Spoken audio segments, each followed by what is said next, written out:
একজন যুবকের মুখ, ভয় ও সংকল্পের দৃঢ় চোখ। সে নিঃশব্দে পরিবারের ছবি পকেটে রাখে, কাঁধে একটি ছোট্ট ব্যাগ।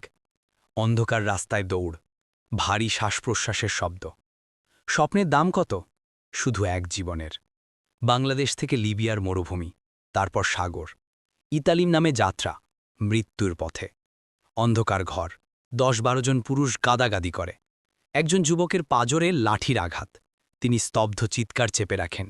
তাদের জোর করে ট্রাকে তোলা হয়। লিবিয়া মানেই আটক, নির্যাতন, দাসত্ব। শরীর ভাঙে, মন ভাঙে না, কারণ পেছনে কোনো পথ নেই, শুধু সামনে সমুদ্র। প্রচণ্ড ঢেউ, ২০-২৫ জন পুরুষ, ভয়াকুল চোখ। তাদের জামাকাপড় ভিজে। একজন হঠাৎ চিৎকার করে ওঠেন, পানি ঢুকছে। সবাই হাতে হাত, বালতি দিয়ে পানি ছেটে ফেলার ব্যর্থ চেষ্টা। নৌকা মারাত্মকভাবে ঝুঁকে পড়ে। ভয়াবহ বাতাসের শীষ, চিৎকার, ঢেউয়ের গর্জন, প্রার্থনার ফিসফিসানি। এটাই শেষ পরীক্ষা। স্বপ্ন ডুবে যায় লবণাক্ত জলে। এই সাগর কেড়ে নেয় নাম, পরিচয়, ইতিহাস। শুধু রেখে যায় সংখ্যা, লাশের সংখ্যা।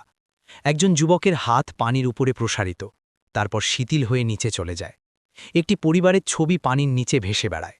তারপর শুধু অন্ধকার, নিঃশব্দতা। যে সীমান্ত পেরোতে চেয়েছিল, সে নিজেই সীমান্ত হয়ে গেল।